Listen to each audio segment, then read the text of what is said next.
Correcto. Decía que vamos a empezar a grabar para que tengamos efectivamente la posibilidad de tener a mano la clase de hoy. En esta noche vamos a desarrollar dos aspectos que son centrales con un debate final, ¿verdad? Primero vamos a estudiar los ámbitos comunes que en la legislación centroamericana se le da el tema de la regulación de los sindicatos. Y en segundo lugar, vamos a trascender de la perspectiva regional y vamos a estudiar los contenidos más importantes de las decisiones del Comité de Libertad Sindical de la Organización Internacional del Trabajo en materia esencialmente de escenarios en los cuales el Comité de Libertad Sindical ha fijado posiciones alrededor de lo que considera como conductas que pueden violentar el derecho sindical y particularmente los instrumentos internacionales que en el seno de la OIT se han aprobado para estos efectos.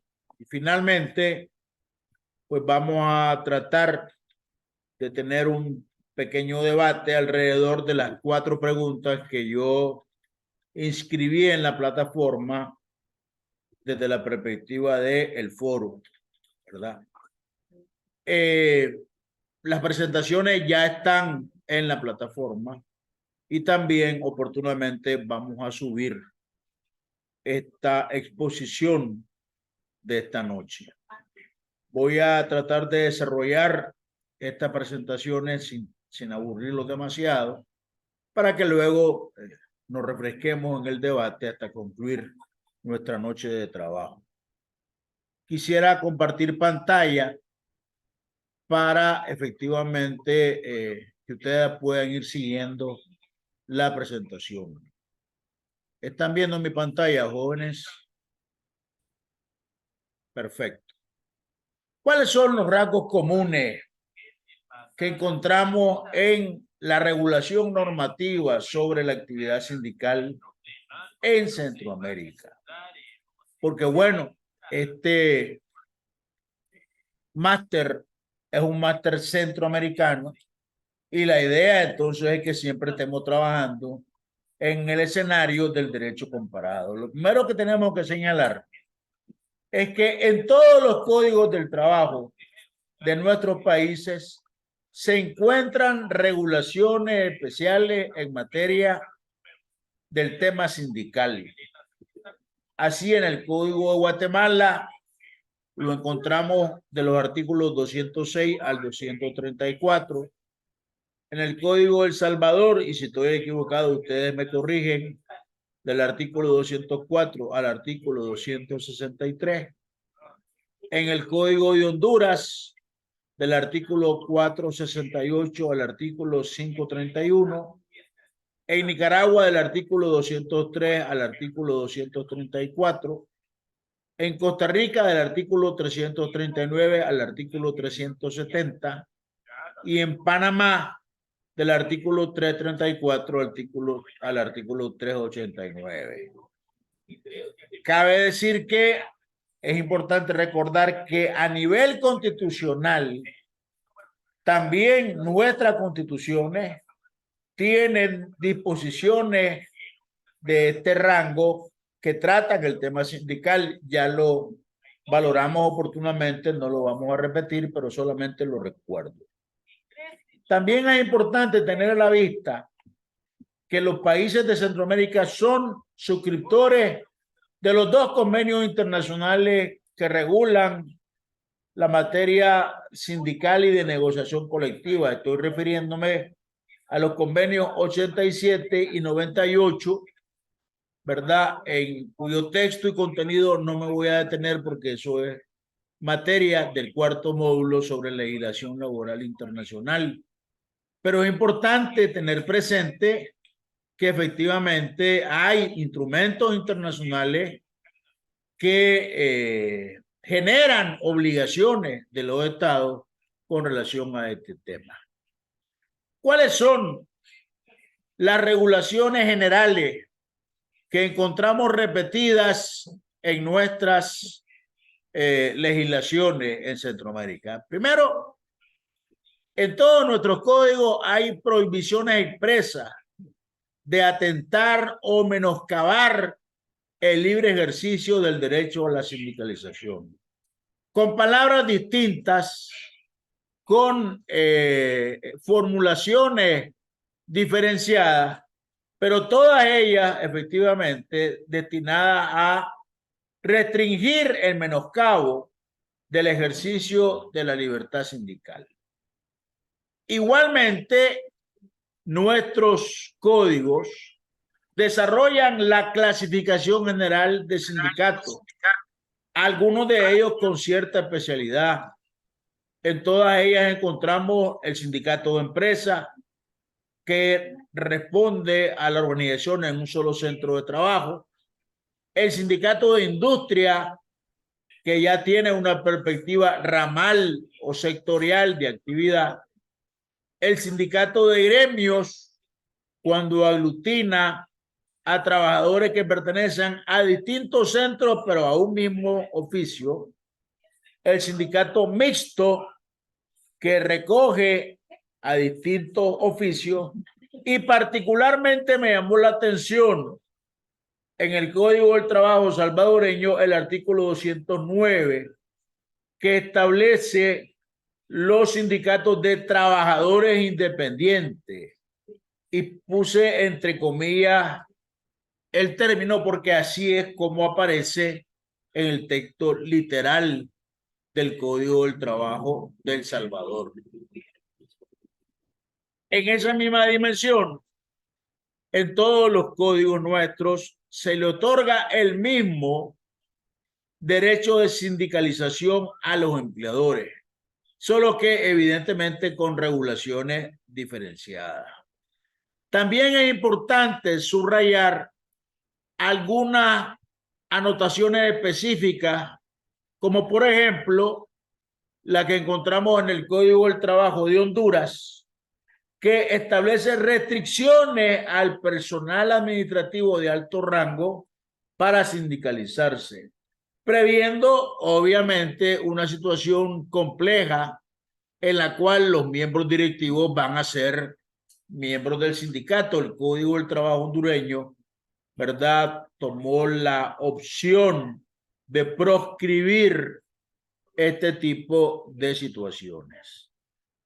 Igualmente, todas nuestras regulaciones presentan esa doble perspectiva tan conocida en el lenguaje de la Organización Internacional del Trabajo, lo que llamamos libertad sindical positiva y libertad sindical negativa, entendiendo como libertad sindical positiva la posibilidad de afiliarse al sindicato, y como libertad sindical negativa el derecho a no estar afiliado en ninguno o a desafiliarse en el momento en que cada trabajador lo indique.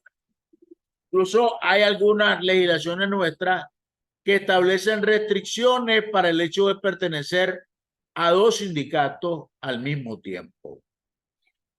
Igualmente, en todas las legislaciones de Centroamérica se establecen lo que se llaman rangos mínimos de afiliación para poder configurar el sindicato como tal. En ello, Guatemala pide 20 trabajadores para conformarlo. Honduras pide 30 trabajadores para conformarlo. El Salvador, si estoy equivocado, me corrigen, pide 35 trabajadores afiliados para conformarlo. Nicaragua pide 20. Costa Rica es la que tiene el rango menor, pide 12 trabajadores afiliados, y Panamá pide 40 trabajadores afiliados. Es decir, el rango de afiliación invocado por la legislación centroamericana se mueve entre 12 trabajadores como mínimo y 40 trabajadores como máximo. ¿Qué otros aspectos regulan de manera recurrente y común la legislación centroamericana de nuestro país? Primero, hay que hacer referencia a que en todos ellos hay indicaciones básicas en relación a los contenidos mínimos que deben llevar los estatutos sindicales.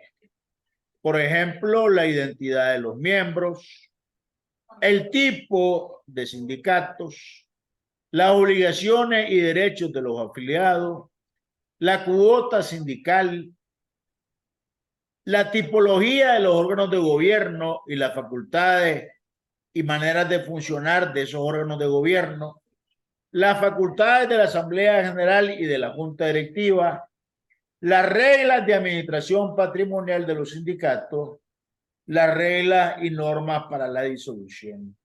Aquí llamo la atención de ustedes sobre lo que podría interpretarse como una contradicción. En todas nuestras legislaciones se dice que los sindicatos tienen la libre facultad de redactar los contenidos de sus estatutos, pero también en todas nuestras legislaciones, a renglón seguido, se establecen los índices que deben contener los estatutos de la organización sindical, lo cual podría parecer para un observador imparcial una contradicción, ¿verdad? Vos tenés libertad para redactar tus estatutos, pero tus estatutos deben de llevar lo siguiente. Podría efectivamente interpretarse como una paradoja en la regulación centroamericana de la vida sindical.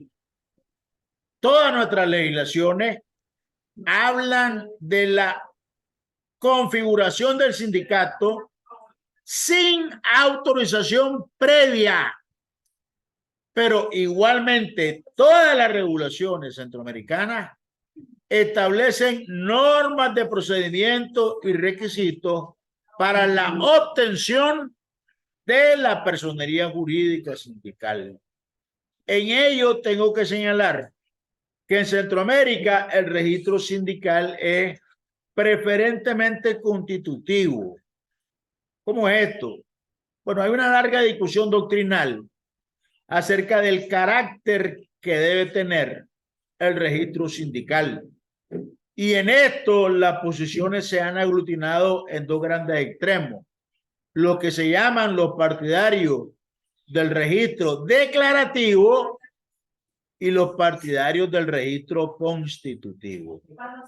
En la dimensión del registro declarativo se entiende que el sindicato está jurídica y legalmente conformado desde el momento en que se produce la asamblea y los trabajadores redactan y suscriben el acta de constitución. En esa dimensión, entonces, el Estado, cuando emite la certificación jurídica, lo único que hace es declarar una realidad preexistente y materialmente clara. Hay un sindicato, me guste o no, y declaro que ese sindicato existe.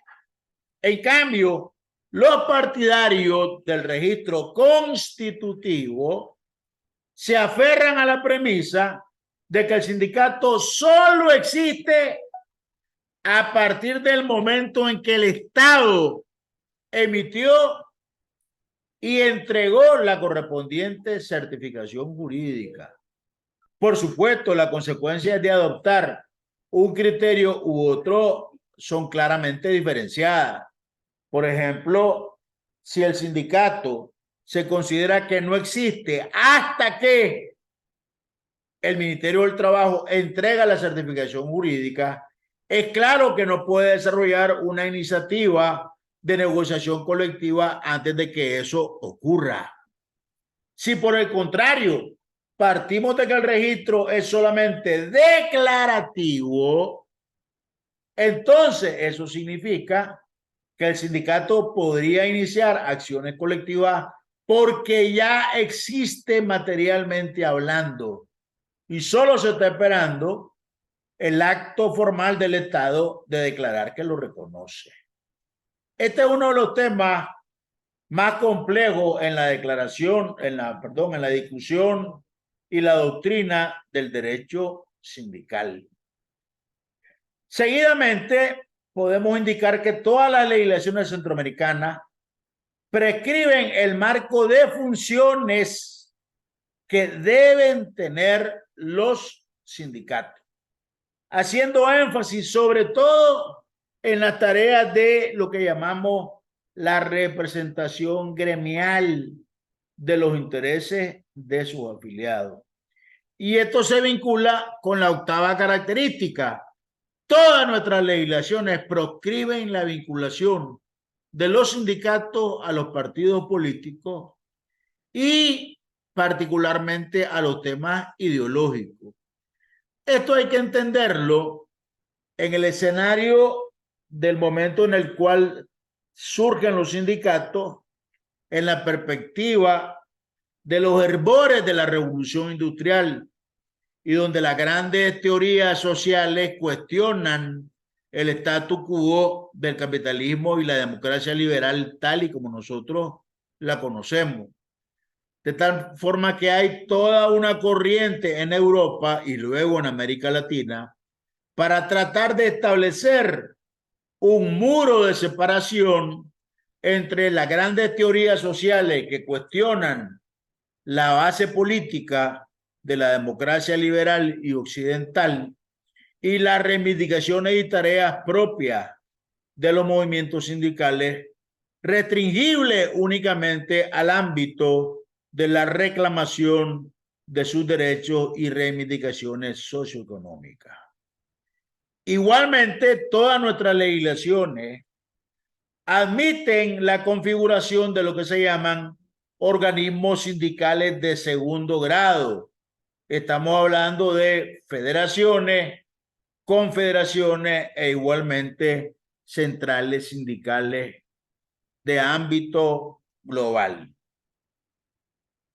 En una décima característica, todas las legislaciones prescriben las distintas expresiones de lo que conocemos como el fuero sindical, es decir, la imposibilidad de despedir a un dirigente sindical bajo la lógica de un despido incausado. En todas nuestras legislaciones se nos pide una causa o un fundamento administrativamente comprobado en el Ministerio del Trabajo para poder proceder al despido. Y esta protección se genera tanto en el mandato como en el postmandato del directivo sindical.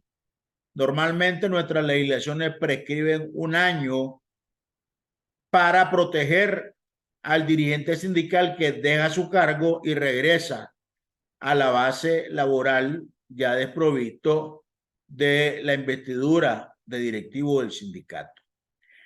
Algunas legislaciones establecen medidas especiales en relación al gran problema de la mayor representatividad. Por ejemplo, el artículo 370 del Código del Trabajo de Costa Rica prescribe que si un sindicato cuenta con la mitad más uno de los trabajadores de la empresa en materia de su afiliación activa, no puede el empleador negociar el convenio colectivo de la empresa con un sindicato distinto a aquel que por tener la mitad más uno de los trabajadores de la empresa cuenta entonces con una mayoría simple de representación. En todas nuestras legislaciones se establecen también ventajas fiscales y en algunas de ellas, como en la legislación panameña, se ha tipificado expresamente lo que se puede considerar como conductas antisindicales por parte de los empleadores al tenor del artículo 388 del Código del Trabajo de Panamá. En resumen, ustedes tienen ahí los rasgos generales que comparten los países centroamericanos en relación a la regulación de la actividad sindical. Obviamente hay sus especificaciones, pero lo que nos interesa desde la perspectiva del derecho comparado es que conozcamos el área común de regulación de nuestra región. Ahí nos detenemos para saber si tienen ustedes alguna pregunta, duda, inquietud o angustia existencial sobre esta primera parte. Adelante, Rosemilia. Sí, buenas noches a todos y todas. En mi caso quiero complementar y ratificar el dato sobre el número de trabajadores que debe tener una empresa para poder constituir un sindicato. No sin antes este día ofrecer mis felicitaciones a los maestros del grupo. Sé que el licenciado Planas es maestro de planta en las universidades de El Salvador y algunos otros pues también que quizás desconozco, pero este día es el Día del Maestro en nuestro país. Así que también reiterarle, maestro Mesa, también desde El Salvador, ¿verdad? Nuestras felicitaciones. Ha sido un día muy, muy bonito, que ahora pues tenemos bastante lluvia también a esta hora, ¿verdad? Así que si tenemos algún problemita de conexión, pues puede ser que se refiera a, a la, a la lluvia que tenemos, que toda la tarde ha llovido. Pero bueno, después de este paréntesis, decirle que ratificando en el artículo 211 del Código de Trabajo de El Salvador, precisamente se menciona que todos sindicatos de trabajadores necesita para constituirse y funcionar un mínimo de 35 miembros, ¿verdad? Ahí está la ratificación. También otro dato importante es la edad mínima para ingresar a un sindicato, ¿verdad? Y nuestra legislación la contiene en el artículo 210, donde dice que puede ingresar a un sindicato o participar en su constitución los trabajadores mayores de 14 años de edad. Esto quiero aclarar que tiene consonancia con otras leyes, por ejemplo, la ley Crecer Juntos, eh, y el mismo código que establece que la edad mínima para que trabaje un menor, que es un tema, ¿verdad? Que tal vez usted me hace el favor de anunciar, ¿verdad? Que vamos a ver este día sábado, o si me lo permite, doctor, ¿verdad? Yo ahorita lo anuncio. Tenemos un tema sobre el régimen sobre el trabajo sujeto a regímenes especiales, esa temática se va a desarrollar, si Dios lo permite, ¿verdad? Y si está autorizado el material, este día sábado. Estamos hablando entre ellos, pues, el tema del trabajo para los menores de edad.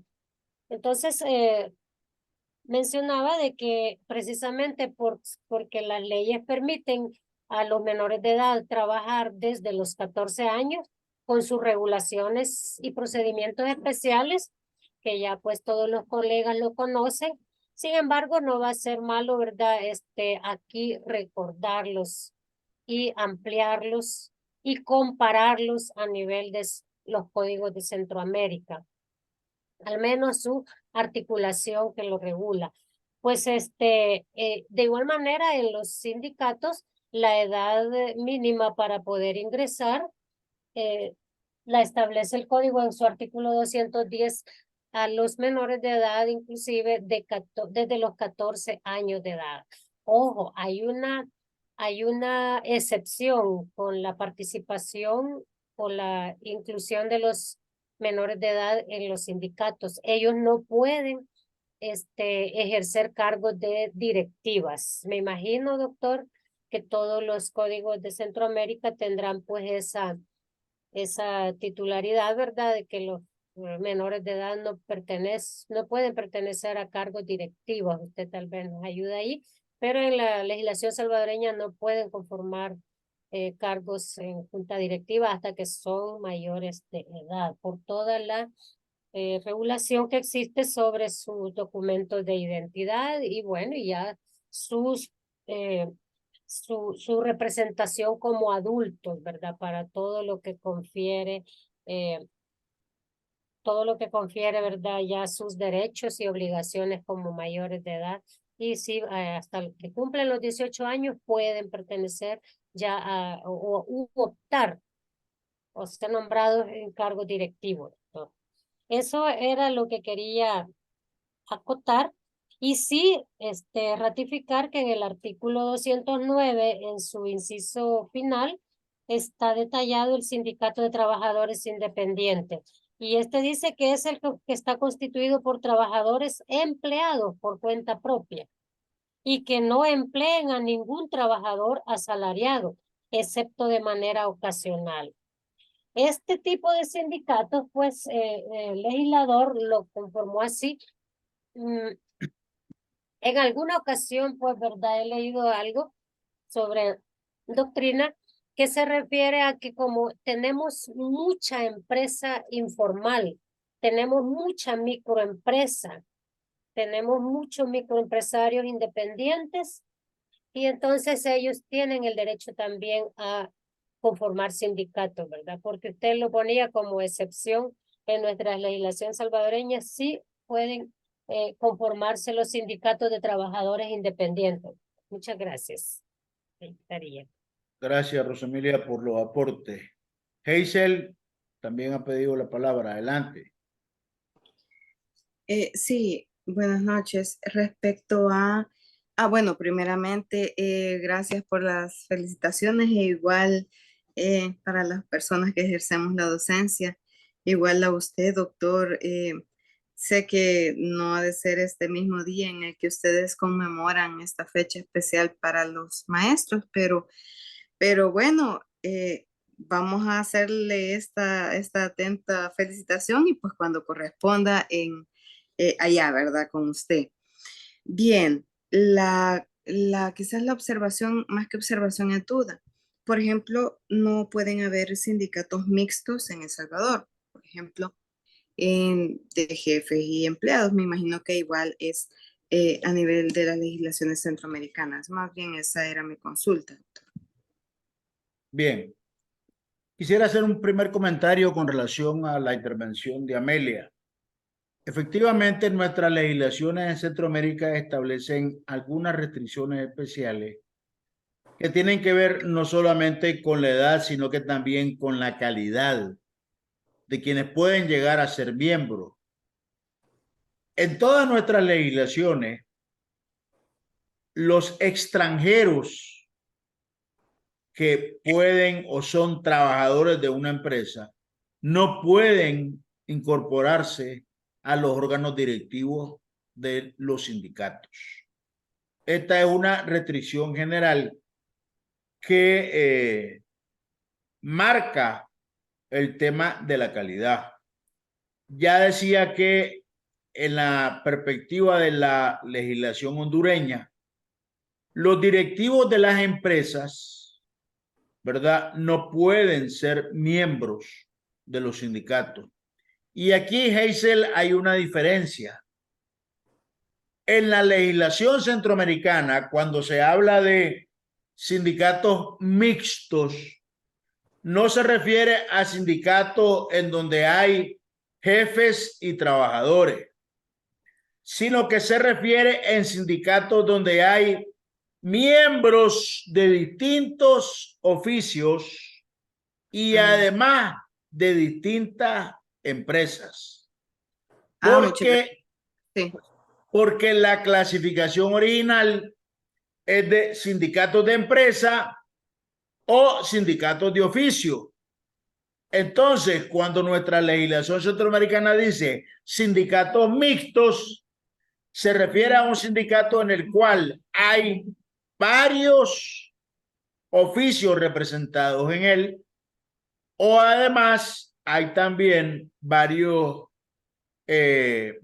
empresas, ¿verdad?, que normalmente se aglutinan territorialmente. En el caso de Nicaragua, para poner un ejemplo, un sindicato clásico de sindicato mixto era el sindicato de carpinteros, albañiles, armadores y otros oficios del área de la construcción. El famoso SCAS, que data de los años 1940 en Nicaragua y que fue precisamente uno de los primeros sindicatos que agremiaban esa mixtura de oficios que después se traduce tan gráficamente en la legislación centroamericana. No sé, Hazel, si logré aclarar su duda. Sí, sí, muchas gracias, maestro. Bien. Juan está pidiendo la palabra. Adelante, Juan. Gracias, doctor. Bueno, igualmente felicidades, doctor, y felicidades a todos los demás colegas que también Gracias. desarrollan la docencia por ser el Día del Maestro el día de hoy. Bueno, yo respecto a lo conversado, pues algunos puntos. El primero, bueno, en el caso de El Salvador, además de los sindicatos de trabajadores, también existe la posibilidad de conformar un sindicato de patronos. Entonces, que en la práctica, pues no, al menos en El Salvador, pues no tenemos sindicatos de patronos operando, pero la posibilidad de crearlo, pues ahí está disponible en la ley. Y para esos casos, en el caso de los sindicatos de patronos, esto se limita a la figura del sindicato de industria. Es la única, de todas las clases de sindicatos disponibles, la única que está disponible para los patronos es el sindicato de industria, para lo cual se requiere al menos a 7 patronos. Entonces quería agregar también ese aspecto. Luego, bueno, respecto a la parte que usted mencionaba de la autonomía sindical, es decir, la facultad que tienen los sindicatos de poder dictarse a sí mismas sus propias reglas a través de los estatutos. Bueno, sí, definitivamente existen ciertas limitantes. Como usted mencionó, una limitante es el hecho de que ya la ley ya establece cuáles son las reglas que deben de contener como mínimo los estatutos. O sea, un sindicato, por mucha autonomía sindical que la ley le pueda reconocer, no puede omitir alguno de los requisitos que dice la ley. Y también agrego que también hay otra limitante en cuanto a que, al menos en El Salvador, los estatutos son revisados y aprobados por el Ministerio de Trabajo. Entonces, ya que el Ministerio de Trabajo, cuando los revisa, pues verifica que los estatutos contengan precisamente las reglas mínimas, pero también no solo que contengan las reglas mínimas, sino que también que las reglas no contradigan disposiciones del Código de Trabajo. Entonces hay prácticamente pues los estatutos pues de alguna manera están supeditados a algunos lineamientos del Código de Trabajo. Por decir un ejemplo concreto, ya el Código de Trabajo establece cuál es el mínimo y el máximo de miembros de la junta directiva que debe tener un sindicato. Entonces, el sindicato, pues a la hora de dictar esa regla, no puede salirse de ese rango. Entonces, no solo se valida que contenga la regla el estatuto, sino que también que la regla no contradiga de fondo lo que establece la ley, y que para mí, pues en ese caso, considero que al final de cuentas, pues como los derechos pues no son absolutos, ¿verdad? Sino que siempre hablamos de derechos relativos, pues el hecho que el sindicato tenga autonomía sindical, al final pues siempre hay ciertas limitantes que la ley le establece, ¿verdad? Entonces, desde mi perspectiva, y luego también, bueno, y en el caso del Salvador, los representantes patronales, es decir, todos aquellos trabajadores que tienen cargos de jefatura, gerentes, administradores, sí pueden ser parte, en El Salvador sí pueden ser parte de los sindicatos de trabajadores, pero siempre y cuando la Asamblea General del sindicato así lo apruebe. Entonces, en el caso de El Salvador sí se puede, pero siempre y cuando la Asamblea General del sindicato así lo apruebe, pero no pueden ser parte de la Junta Directiva. Entonces ahí, porque una cosa es ser parte del sindicato y otra cosa es ser parte de la Junta Directiva del sindicato. Entonces en El Salvador sí pueden ser parte del sindicato, siempre y cuando la Asamblea General así lo apruebe, pero no pueden ser parte de la Junta Directiva. Entonces eso quería yo agregar de mi parte. Muchas gracias, Juan. En esa misma línea de complementación, quiero subrayar que en Nicaragua, ¿verdad? El número de empleadores para conformar un sindicato es de 5. Sin embargo, históricamente en Nicaragua jamás se han conocido sindicatos de empleadores. Cuando existieron, se configuraban como cámaras, cámara de la construcción, cámara de la industria, ¿verdad? Cámara de productores y exportadores de pesca, etcétera. Digo cuando existieron porque este año el Estado liquidó toda forma de organización empresarial, si todas las cámaras empresariales de Nicaragua fueron despojadas de su personería jurídica como producto del entorno en el que nos encontramos y en el cual no voy a hacer mayor énfasis. Hay un elemento importante a subrayar. Este tema de si se incluyen o no los cargos de confianza y los directivos empresariales en el cuerpo del sindicato siempre ha sido históricamente objeto de polémica aún en el mismo seno de la OIT. ¿Por qué razón? Porque aun cuando no ocupen cargos directivos, ¿verdad? Hay sectores y juristas que consideran que la sola presencia de la gerencia de una empresa en una asamblea sindical y del cuerpo que constituyen los cargos de confianza de los propietarios de la compañía ya introduce un elemento de disuasión para el resto de trabajadores que son únicamente afiliados de base. Porque obviamente en ese caso las lealtades pues son relativas, ¿verdad? No es cierto que un gerente de producción va a ser más fiel al sindicato en el cual se inscribió que al gerente general, que es su jefe inmediato. Si esa es una contradicción real que está ahí y que en toda América Latina se trata con tonos y acentos diferenciados.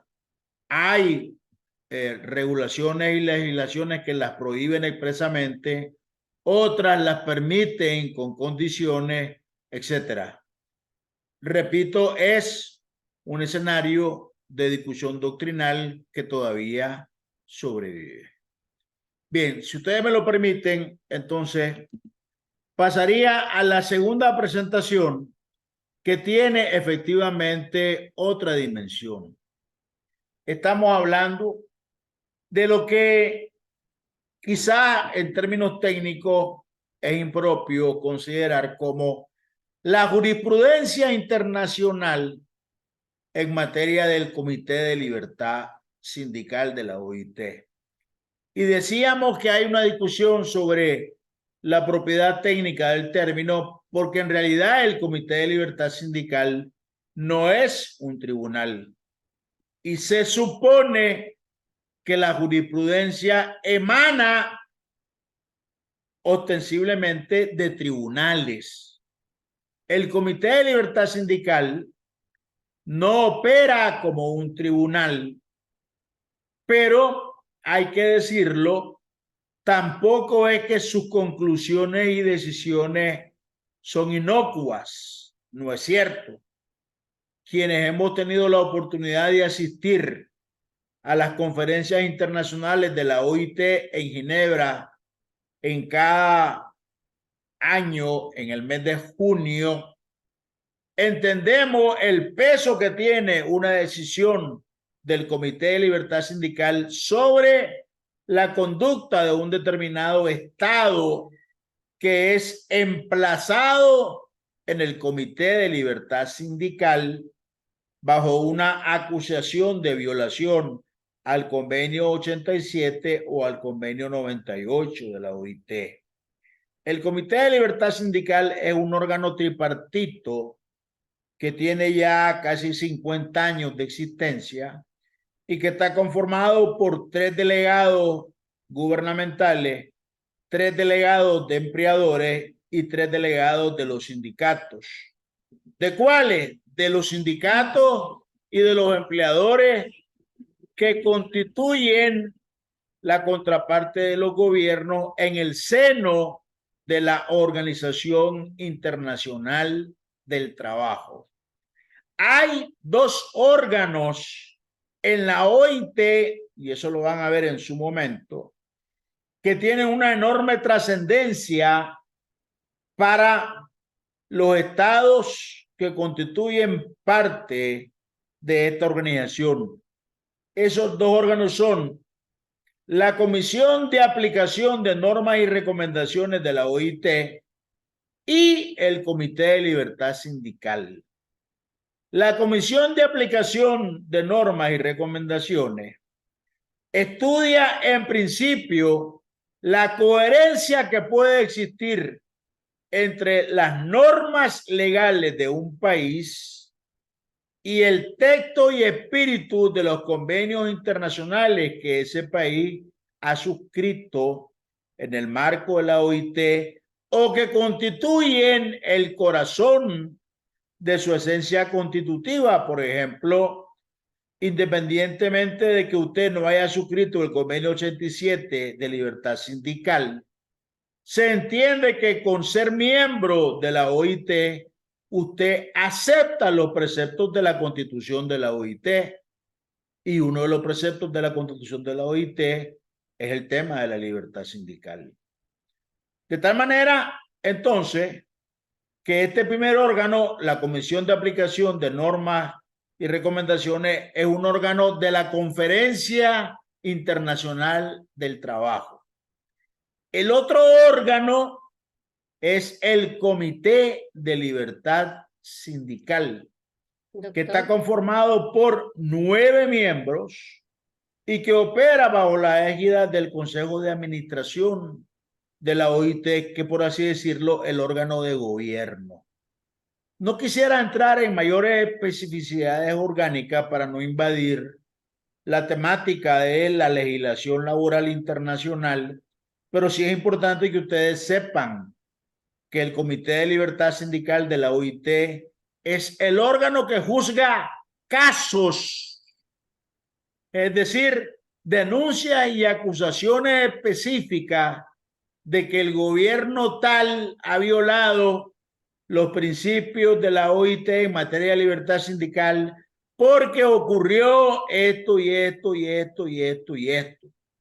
Cuando el Comité de Libertad Sindical considera que hay méritos para abrir el caso, comienza una investigación hasta que finalmente el comité delibera y emite su decisión. La suma de las decisiones más importantes del Comité de Libertad Sindical constituyen, por así decirlo, el referente de la jurisprudencia internacional en esta materia. Y algunas de estas decisiones más relevantes son a las cuales nos vamos a hacer referencia en los siguientes minutos.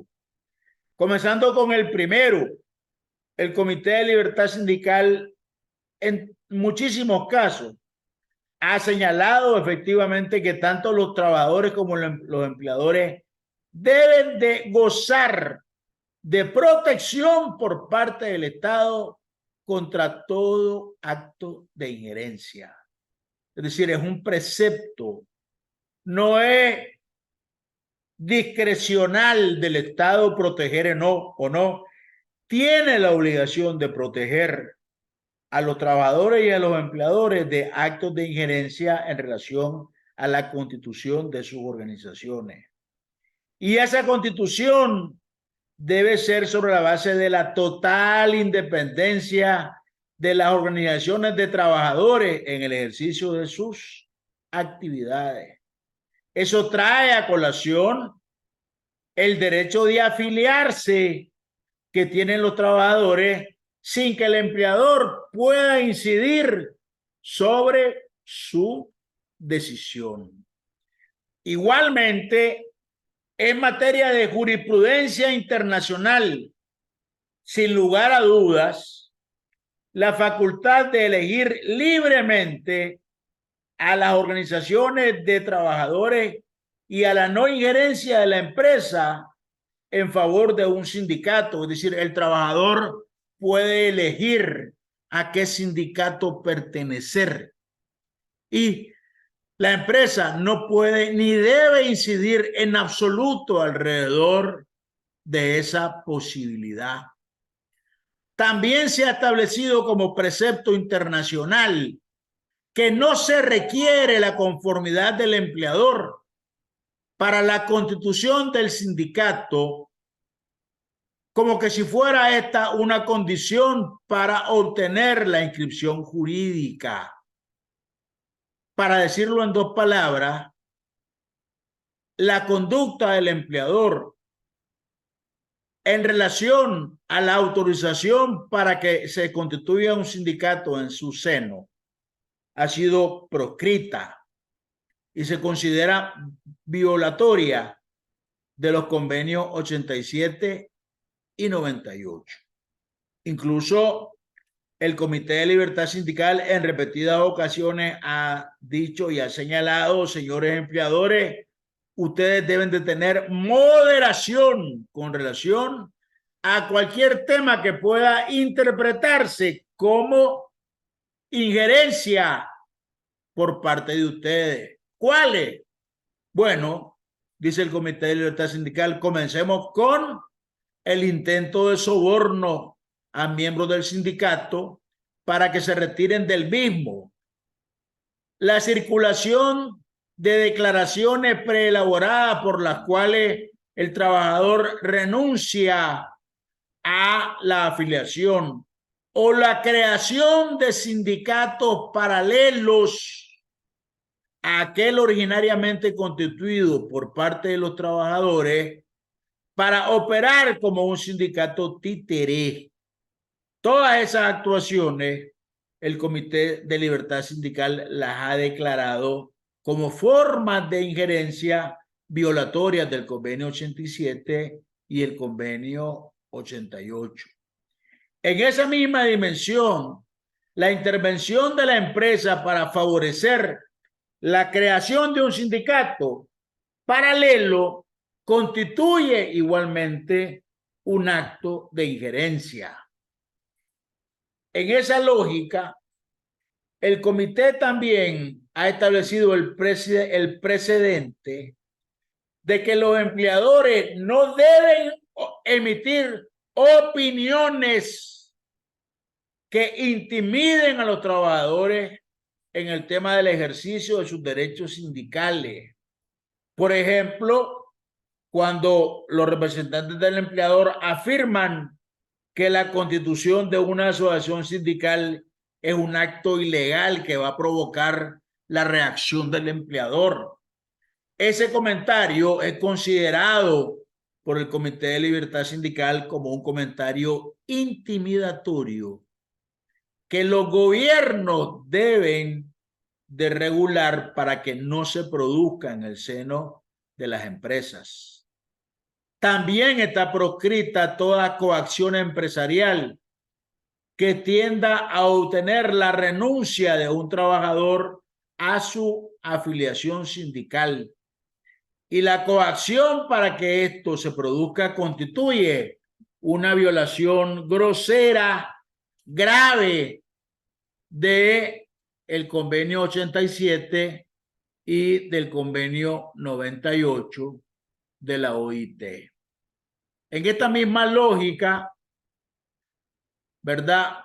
Cuando, por ejemplo, la empresa hace circular una carta preelaborada para que el sindicato, para que los afiliados al sindicato renuncien al sindicato, también se considera una conducta típica de injerencia. En la misma dimensión, la distribución de formularios de desafiliación o la instalación de líneas telefónicas gratuitas para que los trabajadores expresen su voluntad de desafiliarse, constituyen formas de injerencia que la OIT y particularmente el Comité de Libertad Sindical prescribe como conducta violatoria. En esa misma lógica, en la jurisprudencia de la OIT se ha establecido que los dirigentes sindicales deben poder cumplir con sus funciones sin tener que rendirle cuenta a las empresas por aquello que están haciendo. Incluso aquí se contemplan las acciones de educación y formación sindical que pueden realizar los dirigentes sindicales bajo la conducción de un organismo de segundo grado. Es decir, el dirigente que pertenece a un sindicato de empresa y que asiste a cursos organizados por la federación o confederación sindical a la cual pertenece su sindicato. También la OIT y el Comité de Libertad Sindical ha tenido el cuidado de proscribir la práctica de la empresa en la cual efectivamente, para marcar la diferencia, invita a un sindicato a discutir con la empresa temas laborales y deja de invitar al otro, marcando una distancia que puede interpretarse como discriminatoria y además como expresión de preferencia con relación a los sindicatos existentes en la empresa. En el contexto de una huelga, el cierre de un local sindical, cuando la huelga ha sido considerado legítima, vulnera también los principios de libertad sindical y constituye una injerencia del empleador. La influencia del empleador para lograr la elección de una junta directiva que esté anuente a operar siguiendo la voluntad de la empresa también es una conducta proscrita. De la misma forma que cualquier manera de persuasión aplicada a los trabajadores para que retiren la autorización de representación que le entregan a un sindicato para los efectos de la negociación colectiva se considera en esa misma lógica como violatoria. El ofrecimiento de prestaciones por parte de la empresa a un sindicato distinto a las prestaciones que se le ofrecen al otro, generando división y condiciones de privilegio, también está proscrita por la OIT. Cualquier forma de debilitamiento de la organización de trabajadores a través de promociones artificiales que debilite la estructura del sindicato se considera, estimados alumnos, violatorio también de la dinámica de la libertad sindical establecida en los convenios 87 y 98. Ya no digamos, ¿verdad?, expresiones tan groseras como el uso de cámaras a la hora de que efectivamente los trabajadores están reunidos en asamblea. Se considera violatorio de la libertad sindical. La solicitud al trabajador para que declare si está o no afiliado a un sindicato, violatoria de la libertad sindical.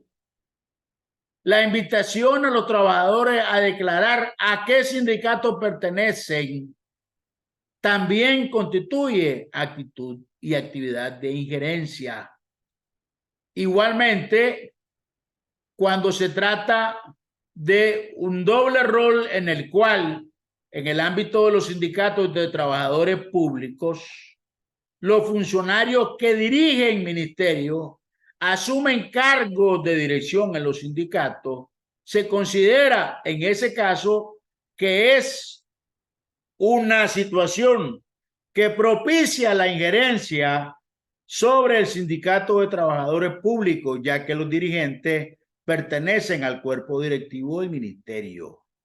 Se ha señalado la importancia de la independencia de los sindicatos en el ámbito de la actividad sindical.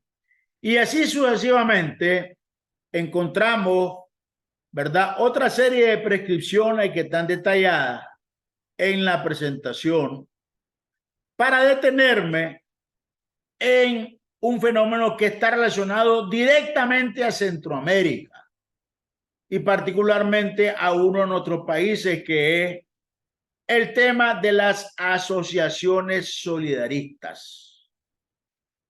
Este tema ha sido discutido por el Comité de Libertad Sindical de la OIT y las conclusiones que hay sobre ellas son, en pocas palabras, las siguientes, ¿no? Primero, la OIT no prohíbe la creación de asociaciones solidaristas en el seno de las empresas.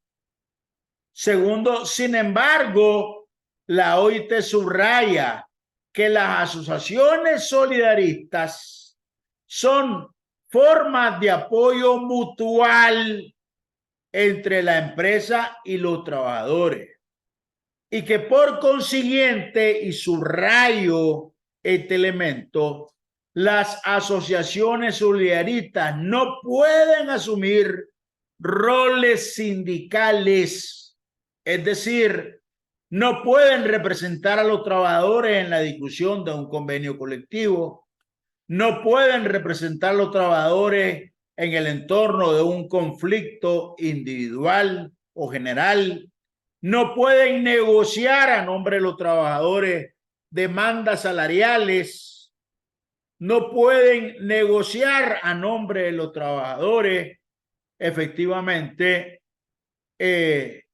demandas de carácter socioeconómico, porque todos estos roles son atribuidos al sindicato como tal. Sí pueden desarrollar formas mutuales, cooperativas de consumo, formas de apoyo mutuo entre trabajadores con apoyo de la empresa, etcétera.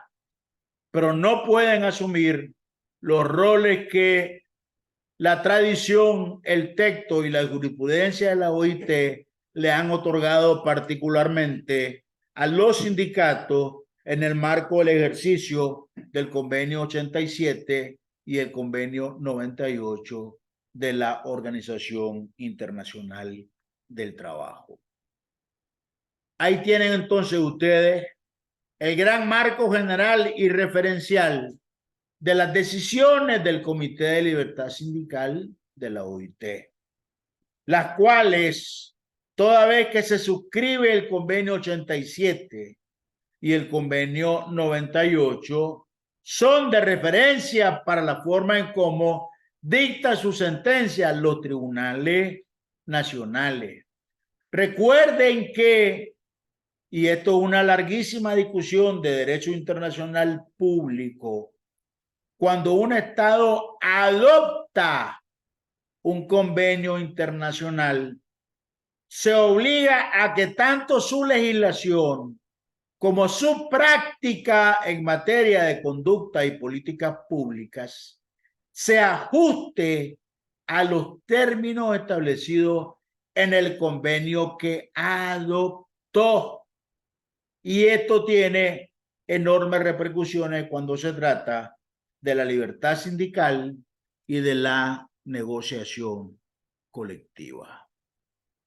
Abro a continuación el espacio para sus comentarios, dudas o angustias existenciales sobre este tema de las decisiones vitales del Comité de Libertad Sindical de la OIT. Adelante, jóvenes, los escucho.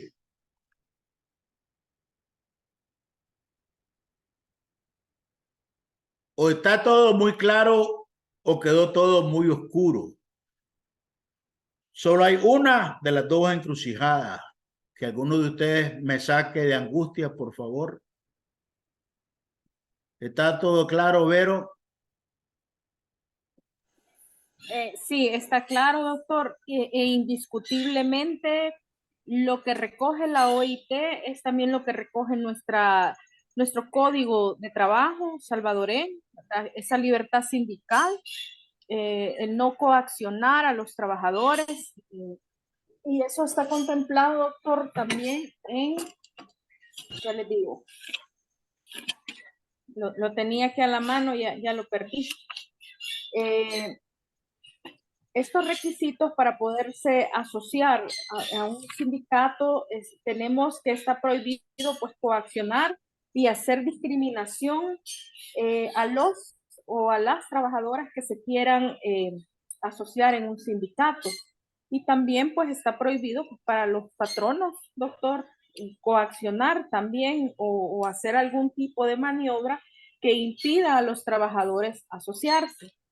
Sin embargo, me llama la atención, doctor, una situación muy particular que se está dando actualmente en este país. Obviamente, el sindicato es una figura muy importante para los trabajadores porque colectivamente pueden solicitarse derechos en beneficio de todos, estén o no estén dentro de un sindicato. Pero actualmente me llama la atención los sindicatos de El Salvador, que yo veo que ya no, pues si negocian contratos colectivos, obviamente, pero en una misma empresa, más que todo en el sector público, veo que hasta 7, 8 sindicatos, obviamente negocia el que más miembros tiene, ¿verdad? Pero 7 u 8 sindicatos en un mismo lugar, en teoría con un mismo fin. Sin embargo, al momento de la violación de los derechos laborales, veo yo que no existen esos pronunciamientos, porque hace poco se ha dado la conformación de los tribunales especializados contra el crimen organizado acá en mi país, y resulta que hubo o varios trabajadores, los dejaron como en suspenso, o sea, hasta a estas alturas hay trabajadores que no los han reubicado porque obviamente se disolvieron varios tribunales y se crearon nuevos y no todos los trabajadores los absorbió estos tribunales, entonces hay trabajadores que han quedado como en suspenso, pero no ha habido un pronunciamiento de los sindicatos. Y para mí ahí hay una violación a sus derechos laborales porque se está atentando en contra de la estabilidad laboral para mí.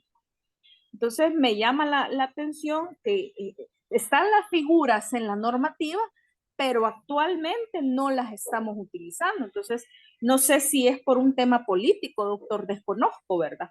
O qué otros asuntos políticos a lo mejor hay en estos sindicatos, pero no debemos desnaturalizar la figura del sindicato, porque a través de los sindicatos, doctor, se han adquirido muchos derechos laborales en este país.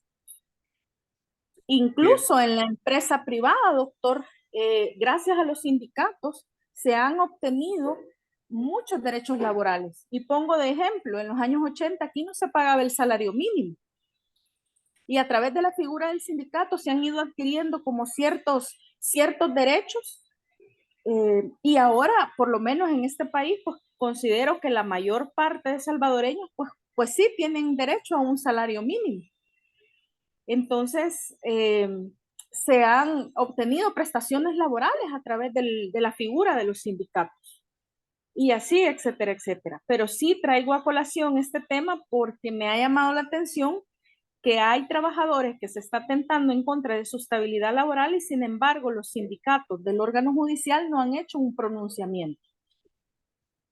Antes de darle la palabra a Rosemilia, quisiera entrar simultáneamente al tema del foro haciendo y mezclando las preguntas con el debate que tenemos. Por ejemplo, para Braulio Serrano, en el entorno de lo planteado por Vero y las implicancias que tiene el planteamiento de Vero, ¿qué ventaja y qué desventaja le ves vos, Braulio, a la existencia de sindicatos, tanto en la empresa privada como en el sector público? Adelante, Braulio, siguiendo la línea de intervención de Vero, antes de darle la palabra a Rosemilia. Braulio Hola, hola, Serrano, te escuchamos. muy buenas noches, muy buenas noches, ¿me escuchan? Sí. Claro que sí. Primeramente, felicitar a todos los maestros que tenemos aquí, grandes maestros, de verdad, se les aprecia mucho y muchas felicidades. A mí, a mí me llama mucho la atención el punto de vista de la licenciada Vero. Principalmente porque los sindicatos son hechos para tener un apoyo como trabajadores que somos, y que no sean vulnerados nuestros derechos. Sin embargo, ahora se tergiversa, los sindicatos en sí. Ya el problema que yo le veo es que no se puede tener ahora una confianza en los sindicatos porque todo se está politizando o están buscando sus intereses económicos más que todo.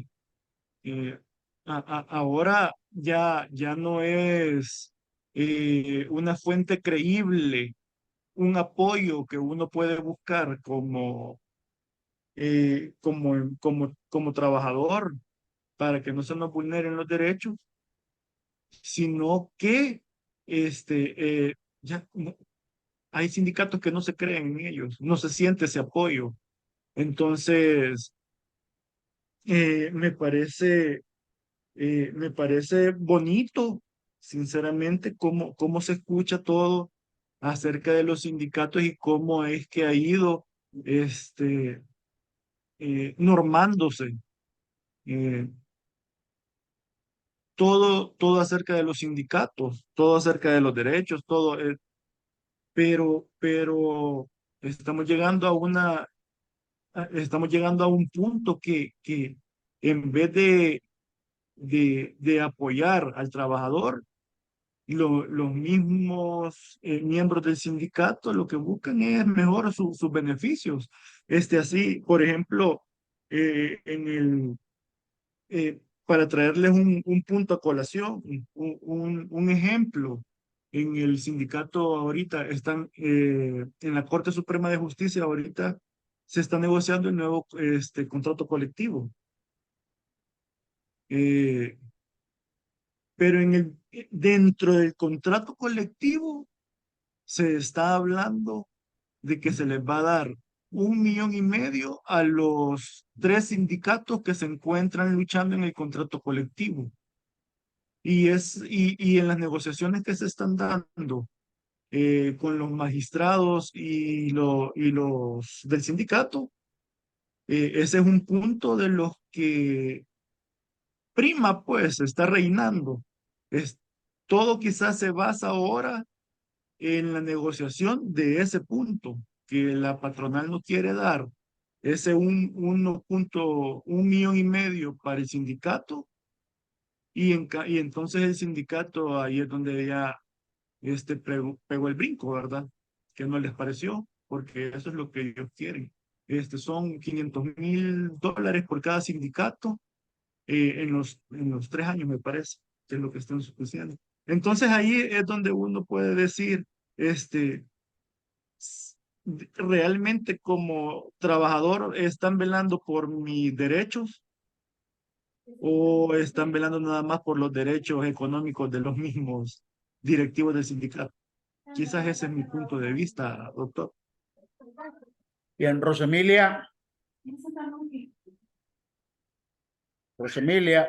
Sí, siguiendo en la línea con la licenciada Verónica y el licenciado Braulio Serrano. No metas mano ahí, Andrea, por favor. Yo puedo decir que Es decir, me parece excelente el punto de vista del licenciado Serrano en el sentido que él vive la realidad dentro del órgano judicial como empleado de la planta laboral del órgano judicial y en la actualidad. Y también lo que mencionó la licenciada Verónica, debido a que es una realidad también que yo ahorita necesito ampliar. En mis grupos de clase de Derecho Laboral, pregrado, yo suelo hacer una encuesta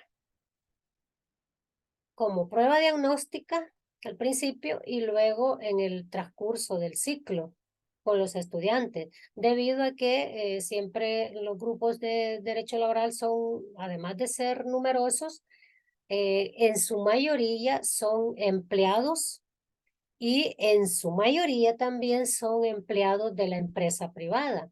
Entonces, es un insumo muy valioso que siempre, siempre, en todos los años que yo realizo esas encuestas con ellos, me manifiesten situaciones tan sorprendentes como es que ellos nunca han pertenecido a un sindicato, en primer lugar. Luego que yo concluyo en todas sus intervenciones y participaciones que también la empresa privada, y refiriéndome más que todo al sindicato de empresa privada, que la empresa privada sataniza a los sindicatos. Y eso yo lo evidencio desde cuando yo soy administradora de empresas y fui formada en la Universidad del Salvador. Y llevábamos derecho laboral, lo llevan, ¿verdad? Aún los programas.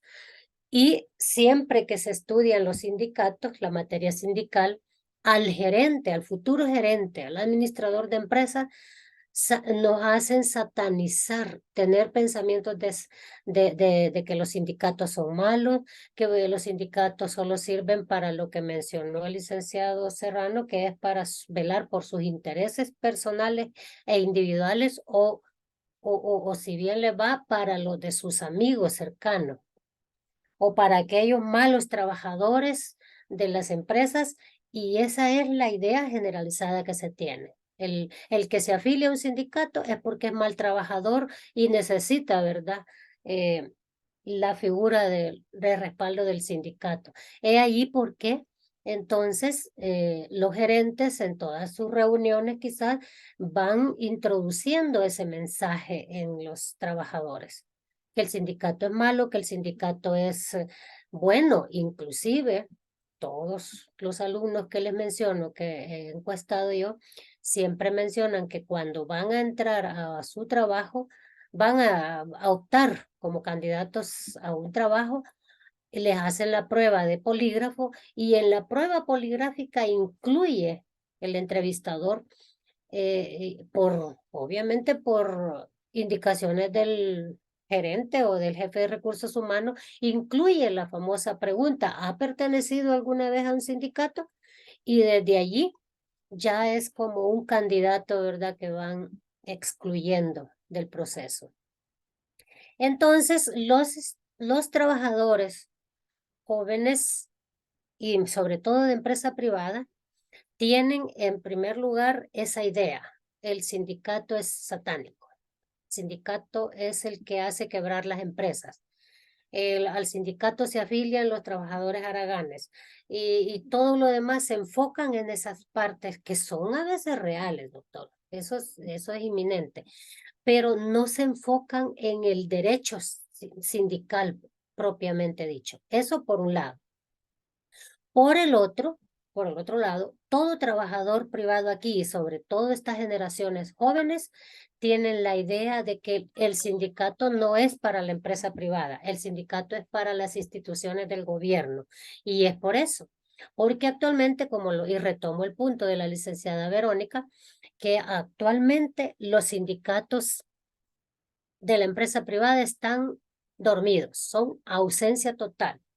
Y solo están activos los sindicatos del gobierno, que si mal no recuerdo, o si no sé, el licenciado Planas tal vez, o la licenciada Hazel me corrigen, o algún otro compañero, pero a partir de una redacción de motivos que hizo la doctora de Buitrago, antes los sindicatos en las instituciones públicas eran prohibidos en la ley y en la Constitución de nuestro país. Pero a raíz, allá por 2013, 2012, 2013, la doctora de Buitrago hizo una exposición de motivos en una resolución y eso le dio vida legal a los sindicatos. A partir de allí, existían los sindicatos, pero no eran autorizados, pero a partir de ahí entraron a la vida legal los sindicatos en El Salvador. Y ahora son los que dominan, ¿verdad?, el área sindical salvadoreña. Pero digo que está bien ausente, está muy ausente la actividad sindical en el sector privado de El Salvador. Tanto que el 1 de mayo de este año, que es el Día del Trabajo, y que tradicionalmente todos los años el mayor desfile por las calles de San Salvador son de los sindicatos. Así ha sido tradicionalmente, pero este año, cosa rara, marcharon algunos sindicatos del gobierno, pero todos ya sabemos, ¿verdad?, que con la bandera de la reelección, es decir, en apoyo a la idea ahorita del actual gobierno. Y lo digo, ¿verdad?, por la libertad de cátedra, ¿verdad?, ahorita que tenemos.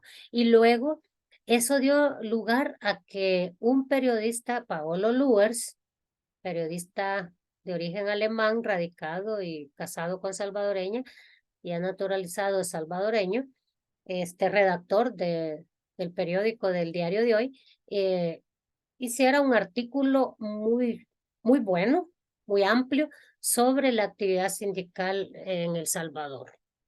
Están totalmente dormidos, ausentes, o lo que sea, todo lo que es el sindical y la actividad sindical de la empresa privada en El Salvador. Y solo, dijo, y solo un sindicato, incluso de las instituciones públicas, se atrevió a hacer la verdadera labor que le corresponde a los sindicatos. Solo el único fue el del Ministerio de Cultura, recién creado. Bien. Ministerio de Cultura salvadoreño. Bien, Doctor, Rosamelia. Como no, has dado una imagen bastante global. Son las 8:30 y yo quisiera resistir la tentación de sacar conclusiones en este momento para darle continuidad 15 minutos más al tema del debate, poniendo sobre la mesa dos preguntas para que ustedes las aborden según su voluntad. La primera es, ¿cuáles son los errores que cualquier empresa privada debe de evitar en lo que se refiere al tratamiento de sus relaciones con el sindicato? ¿Verdad? 1. 2. ¿Cuáles son los requisitos que quisiéramos ver nosotros en la conducta de un sindicato para que efectivamente entendamos que está cumpliendo con el papel para el cual fue creado? Y tercero, ¿cuáles son las condiciones que pueden propiciar una verdadera cultura de diálogo en la relación laboral, tanto en el sector privado como en el sector público, hablando efectivamente de la relación sindical en el escenario laboral? Esas tres preguntas las dejo sobre la mesa. Tendríamos 15 minutos para debatirla y luego yo trataría de construir las conclusiones en los últimos 15 minutos para respetar el horario. Cualquiera de ustedes la puede abordar, pero quisiera comenzar escuchando el criterio de Juan. ¿Qué requisitos, o mejor dicho, qué errores, Juan, creemos que debe de evitar una empresa en su tratamiento con el organismo sindical?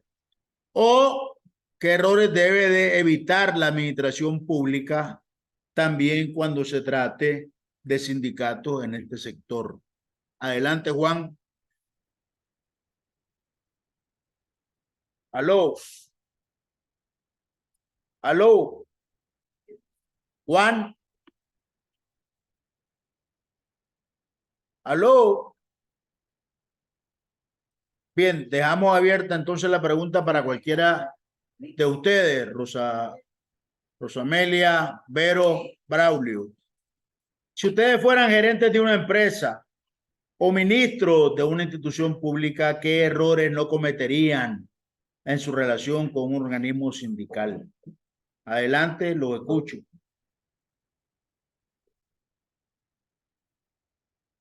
Vero, adelante.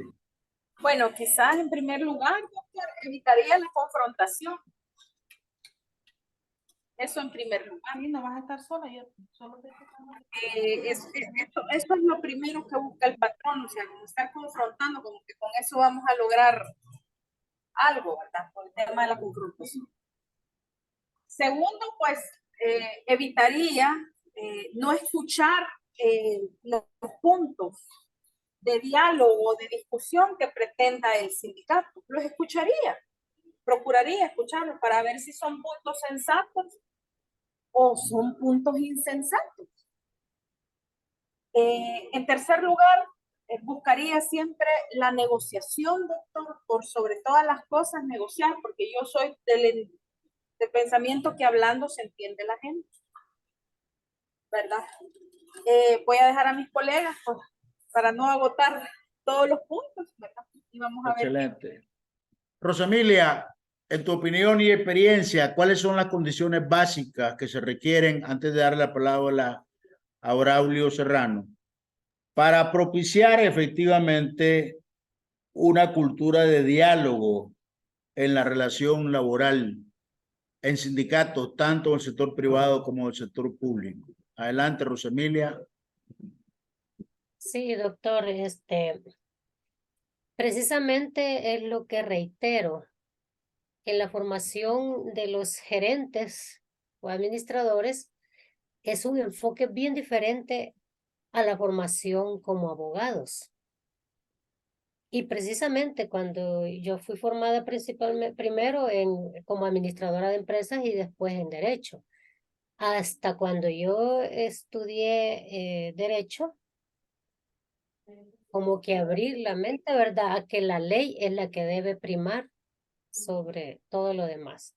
Pero resulta que en la formación como gerentes, y por eso siempre yo estoy, ¿verdad? Allí en la gremial de los administradores acotando de que debemos ceñirnos a la ley y que la formación debe ser, ¿verdad? Con base en la ley y las decisiones del gerente deben ser con base en la ley. Mientras más el administrador conozca las leyes laborales y específicamente en este tema del sindicato, mejores van a ser sus decisiones. Sus decisiones no las van a basar en el éter, no las van a, como les digo yo, no hay que tomar decisiones basándonos en criterios sacados de la manga de la camisa.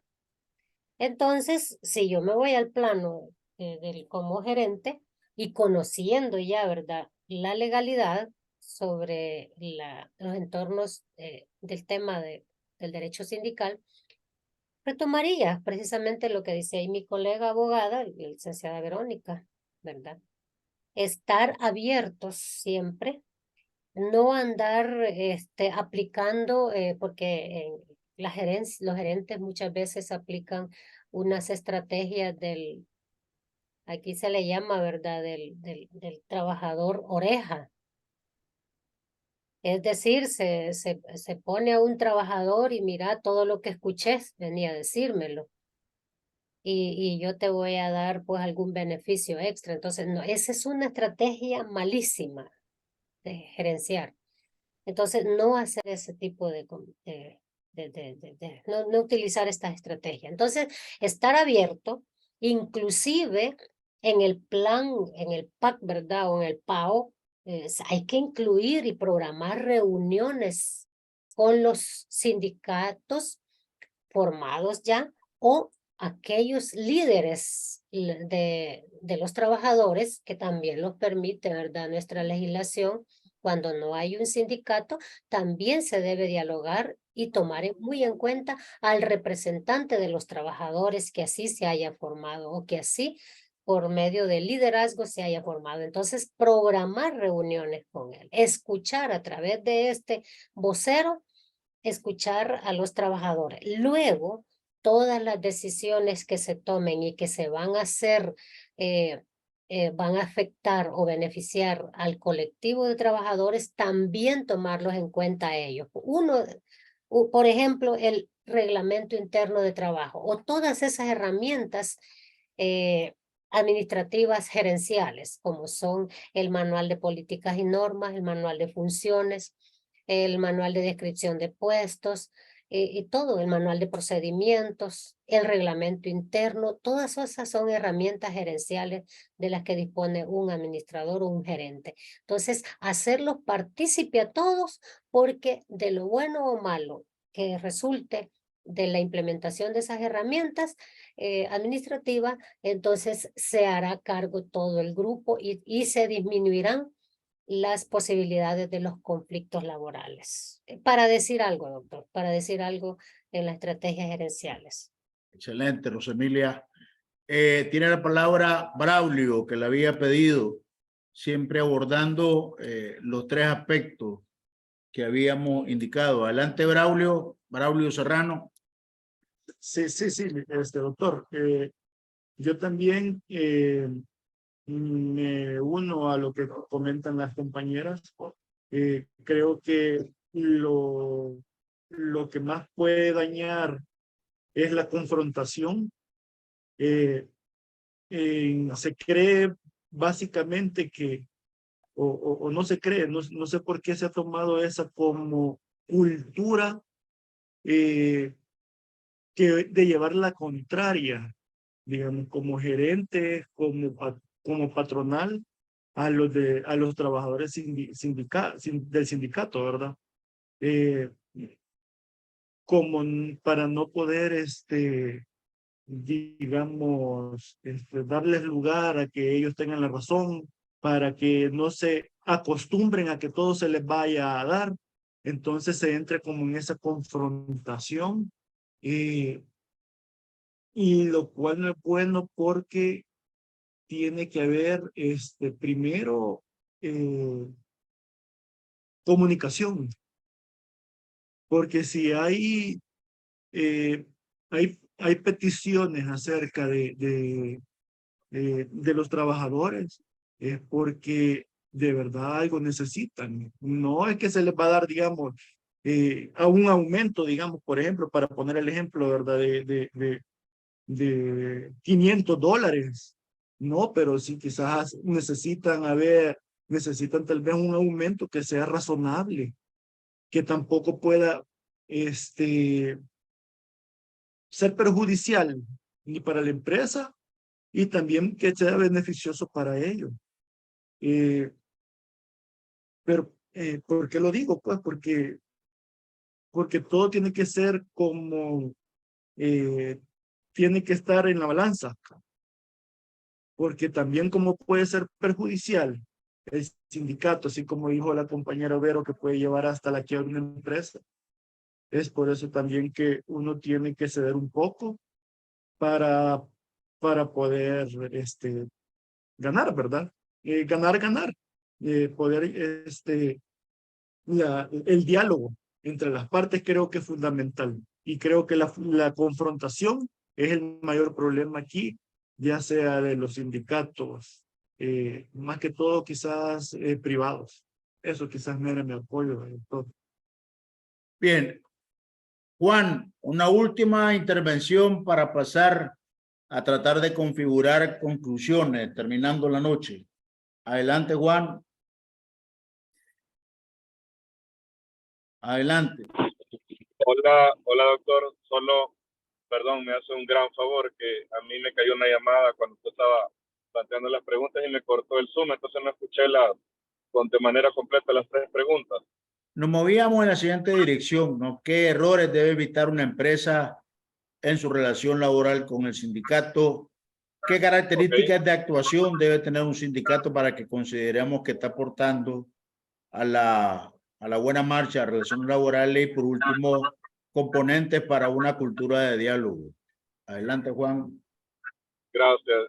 Bueno, en primer lugar, desde mi perspectiva, doctor, yo creo que es un cambio primero un tema general en cuanto a la posición que deben de adoptar las partes, ¿verdad? Yo creo que las partes, el enfoque que le dan a la relación laboral es lo primero que debe de cambiar, ¿verdad? En el sentido de que bueno, en la práctica, pues mucho se suele ver patronos, sindicatos como enemigos.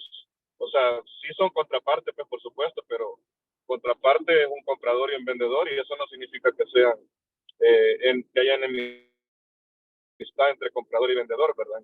Hablando de otro tipo de ejemplos, pues igual en un sindicato patrono no podemos negar el hecho que los dos son contrapartes, pero eso que sean contrapartes pues no significa en ningún momento que la relación tiene que ser negativa, al contrario. Si el patrono puede ver en el sindicato una forma de cómo también el sindicato puede contribuir a los resultados de la empresa, entonces y el trabajador pues también, el sindicato también puede ver en el patrono pues una forma de cómo contribuir a sus objetivos, ¿verdad? De hecho, legalmente, conceptualmente hablando, ese es el enfoque que le da la ley, desde el simple hecho que la ley reconoce la libertad para poder conformar sindicatos, y no solo le reconoce el derecho, sino que también la protege y la desarrolla, y de alguna manera hasta la promueve, podríamos decirlo. Pues el objetivo es que, digamos, que se logre la defensa de los intereses frente a la contraparte, pero como vuelvo a lo mismo, no, eso no significa que eso implique una relación negativa. Entonces, yo creo que lo primero es que haya un cambio de enfoque de las dos partes. La relación no puede funcionar si una de las partes no pone de su parte. Como decía, pues el patrono puede ver en el sindicato una forma de cómo el sindicato puede incluso contribuir con los resultados de la empresa, y por el otro lado el sindicato también puede ver en el patrono una forma de cómo el patrono puede contribuir con los resultados o con la economía y el beneficio de los trabajadores.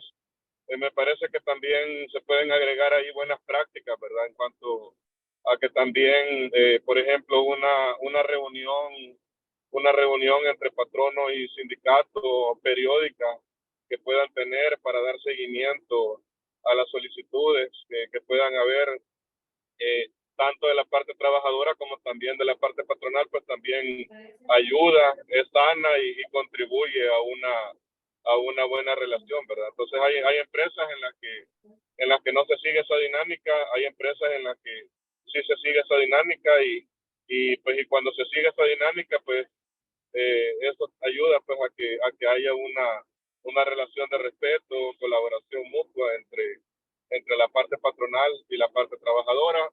De igual manera, pues por ahí también mencionaban los compañeros anteriores también la razonabilidad de ambas partes, ¿verdad? Si el trabajador pues tiene alguna solicitud, pues también debe de considerar la economía de la empresa, la disponibilidad de la empresa, ¿verdad? Y por el lado del patrono, pues de igual manera también poner de su lado para que también considere pues las peticiones que realizan los trabajadores, que al final pues lo que desean es tener una buena economía familiar, no solo para sí mismos, sino que también para su familia. Así lo veo yo, doctor. Bien. En los últimos 10 minutos de la clase voy a tratar de configurar algunas conclusiones tomadas de las mismas intervenciones que ustedes han hecho. Es decir, no son conclusiones que estoy inventando, sino que están estructuradas a partir de sus enfoques y sus intervenciones. Primera conclusión, ¿verdad? Una cosa es el marco jurídico regulatorio y otra cosa muchas veces son las realidades que nosotros vamos a enfrentar. Voy a poner un ejemplo. Las regulaciones que defienden la práctica sindical están formuladas sobre la base de que los sindicatos van a actuar correctamente. En la práctica encontramos tonalidades de actuación. Por ejemplo, en toda Centroamérica está claro que muchos sindicatos tienen una vinculación con partidos políticos. Y una cosa es la conducta de los sindicatos cuando su partido está en la oposición y otra cosa es la conducta del sindicato cuando su partido se convierte en gobierno. Y entonces nos encontramos con que una cosa es el marco de la legalidad y otra cosa es el marco de la realidad. No estoy diciendo con esto que las leyes en Centroamérica se han hecho para incumplirse. Lo que estoy diciendo es que si hay algo complejo en Centroamérica es encontrar los puntos de coherencia entre el marco legal y lo que la realidad nos dice que está pasando. En ese campo, el mundo de lo laboral no está exento de estos accidentes de contraste entre lo que el marco legal quiere y lo que la realidad determina. La corrupción, ¿verdad? Se entiende que los sindicatos no pueden o no deben actuar de forma con corruptela, sí, pero Centroamérica está llena de casos que demuestran que sí, que han habido prácticas desleales en ese marco. Los empleadores no deben sobornar a los... Sí, sí, por supuesto, pero la realidad centroamericana está llena de ejemplos en donde los empleadores compran a los sindicatos y se los echan a la bolsa. Entonces, lo primero que tiene que entender un operador de la legalidad laboral es que una cosa es el marco jurídico y otra cosa es la realidad, lo que no significa que el marco jurídico deba ser despreciado. La segunda gran conclusión que sacamos de los planteamientos de ustedes es que aún en ese escenario el sindicalismo es una realidad material.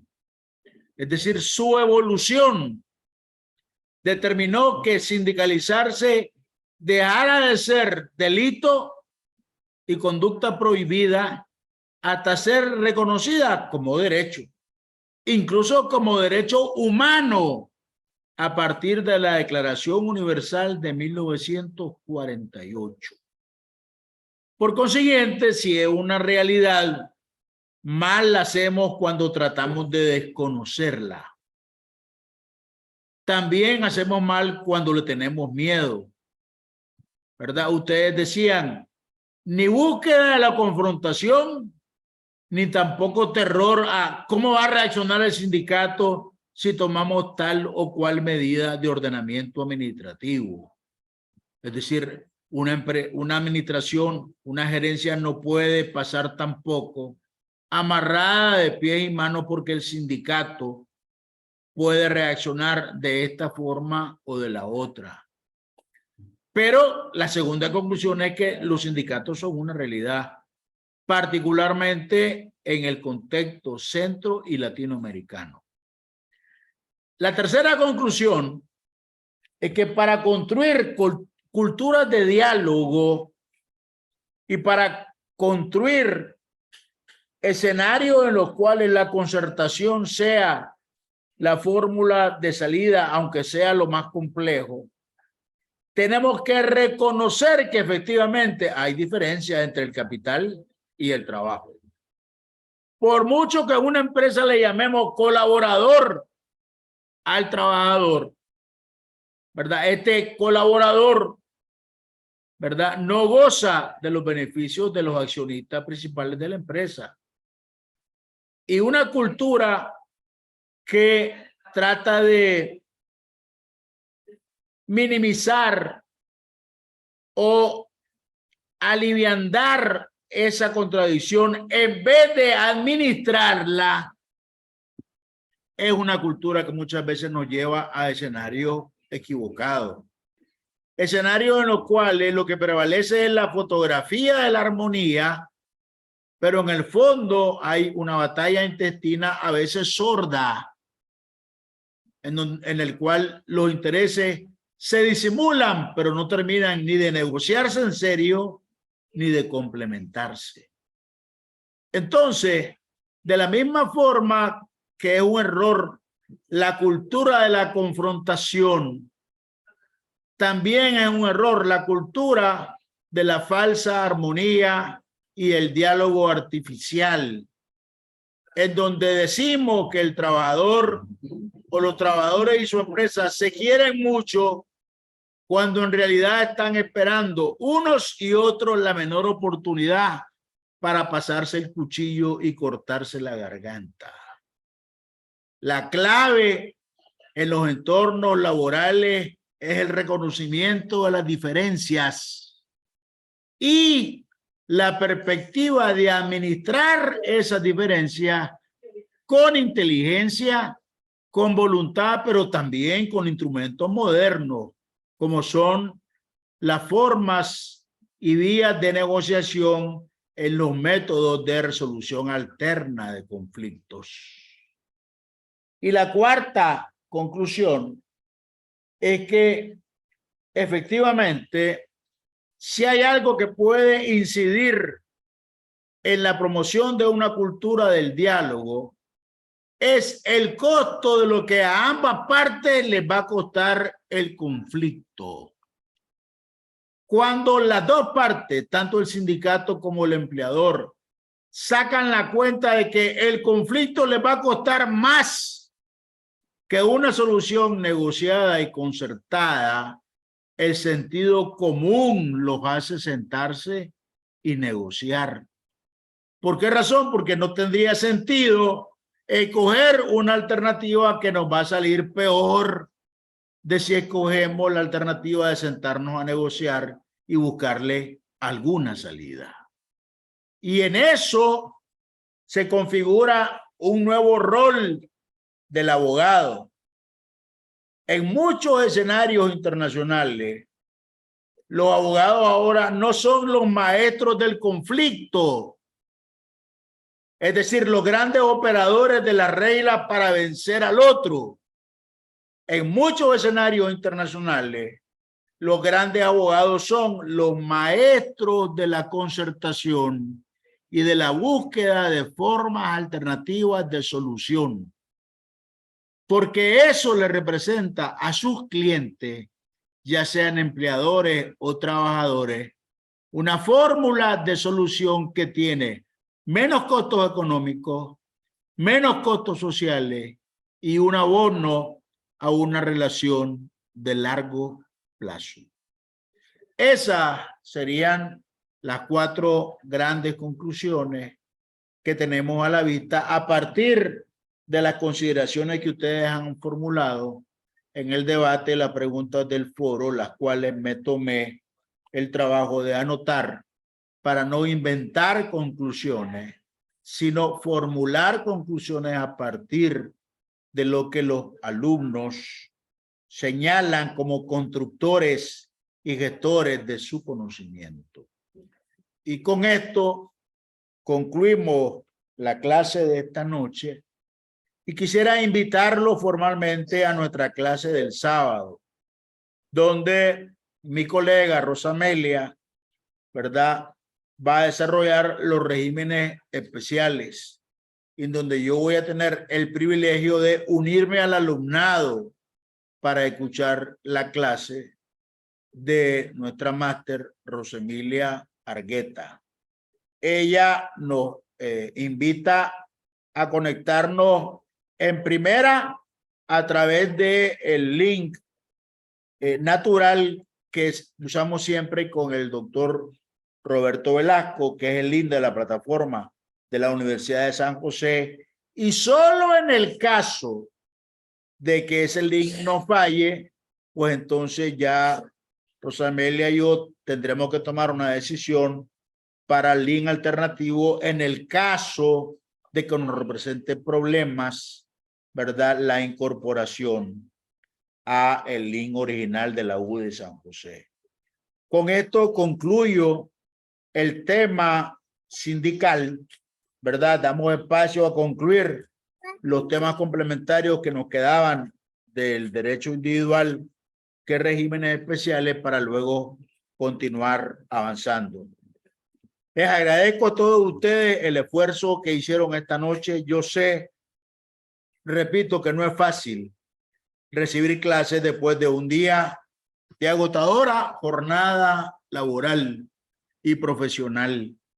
Pero bueno, valoro en oro la voluntad que ustedes tuvieron de estar con nosotros esta noche y los esperamos el sábado a las 8 de la mañana en la clase de la doctora Argueta. Quiero decirle adicionalmente, y con esto cierro, que todos sus trabajos han sido calificados y que si quieren comentar algo sobre el tema de los puntajes o lo que sea, lo podemos hacer al final de la clase de la doctora Argueta el próximo sábado. Muchas gracias, buenas noches y que descansen, ¿verdad? Si alguien tiene algo que decir finalmente, pues lo escuchamos, y si no, pues los libero para que vayan a descansar con su familia. Buenas noches a todos, colegas. Buenas noches, doctor. Muchas gracias. Buenas noches a todos. Gracias, buenas noches a todos. Feliz noche. Nos vemos el sábado.